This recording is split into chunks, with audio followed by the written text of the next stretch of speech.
You are struggling as a player if you can't farm your traces like this in the early and mid game. If you have difficulty doing the most basic things in the game, like farming your Echo of Wars, traces and ascension materials, then these tips will make your life so much easier. Are you an early game player or a mid game player and wasting a lot of time farming traces, ascension materials and Echo of Wars and spending a lot of time on them instead of doing what matters most for you in that state, like finishing all of Swarm Disaster, Simulated Universe, Gold 10 Gears. You should also finish all the events, because if you are spending like 30 minutes a day just doing the most basic things, then you will never have enough time to complete all the events, which give awesome rewards, so you can progress your account way faster. You might be thinking, am I struggling? Well, you are struggling if you're farming your traces like this, for example.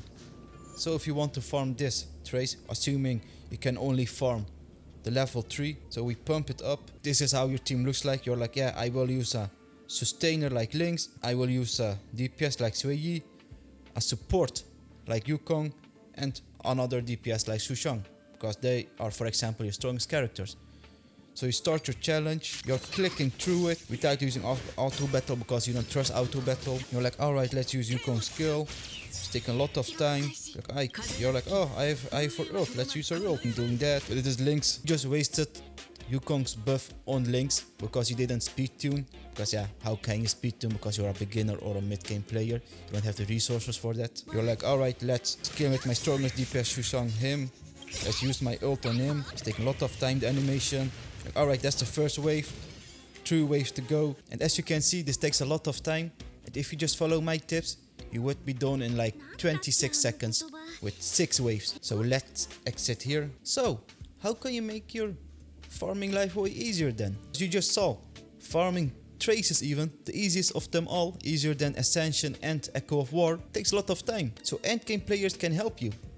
And you might be like, alright, so endgame players are level 70 players, so I should add all level 70 players as friends with cool looking characters. That is absolutely wrong, because you want to be smart what friends you want to add.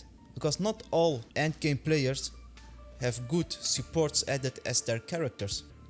So I made a video explaining endgame players what characters they should add in their support to make the life of you way easier. So you want to add friends who have, for example, these characters as support. So if we go to my character list, you want to add friends who have at least one of these characters set as support. For example, Ying Yuan. His skill attacks all enemies, and for trace farming that could potentially one-shot all of the enemies in one go, not wasting any time. Another character that is great, that also targets all enemies with their skill, is Herta, as we can see right here. And Clara also, because her skill also targets all enemies. And at last, Argenti does that too, but he needs a bit of ramping up, because every time when he hits an enemy, he gets more crit damage, and that may take some time to stack up. But these are just one type of supports you should be watching out for. So, you are farming traces, ascension materials, and Echo of Wars. So, we got the traces covered.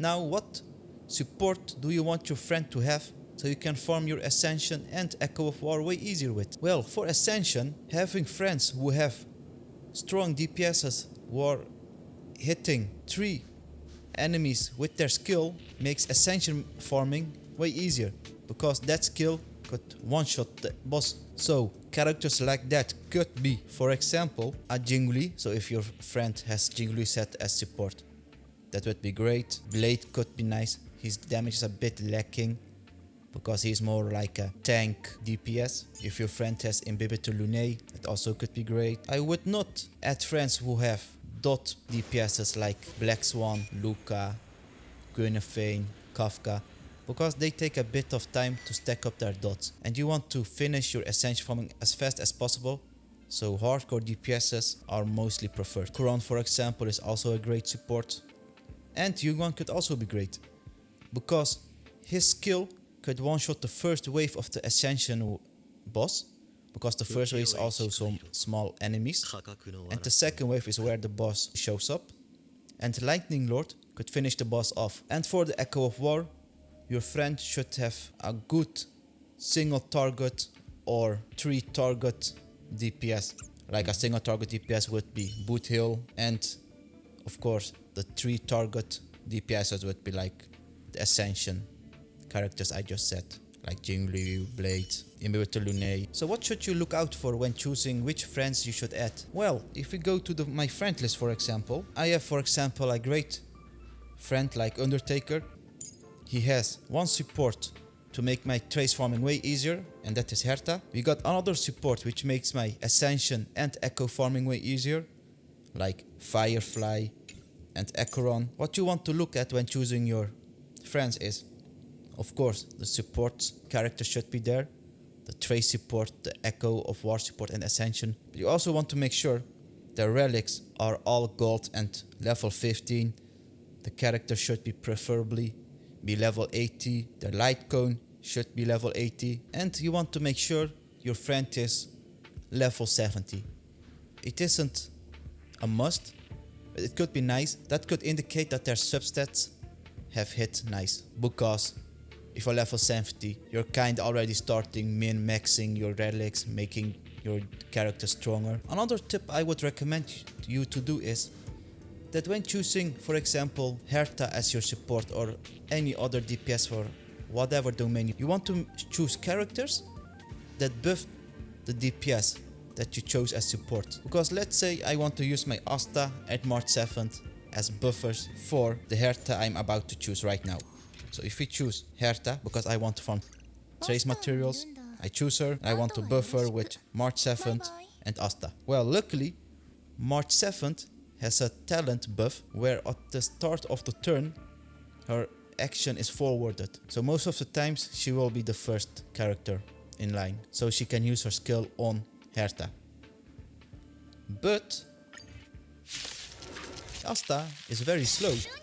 As you can see, I can buff my Herta, so Herta has more speed now and does a little bit of extra damage.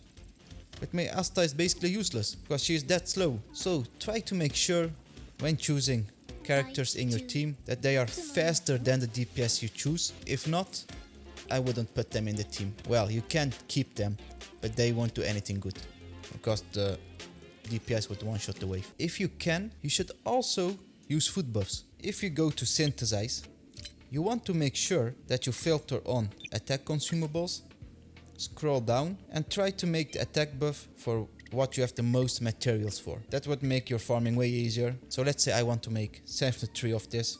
I press on synthesize. Sure, the attack buff isn't that much, but still it could make your life way easier. And these materials aren't used either way that much. You want to go to your back.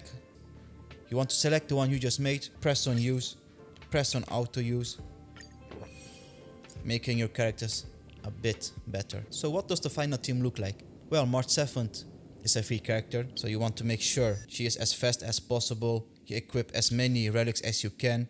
Well, I have her unequipped with relics right now to make it more relatable for you, assuming you don't have any relics. You want to make Asta as fast as possible. If you can't, that's fine.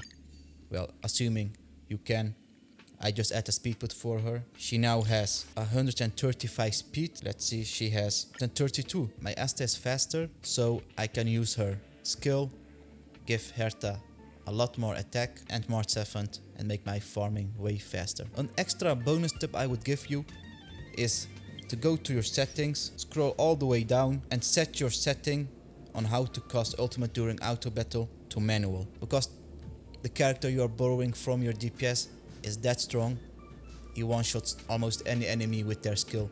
So you don't want to waste time with their ult, with your Asta ult, with your March 7th ult or whoever you are using. And if you are transitioning to the end game right now or have an overpowered DPS you would like to set as support, I recommend you to watch this next video to help other beginner players to make their lives way easier and better. Thank you for your time.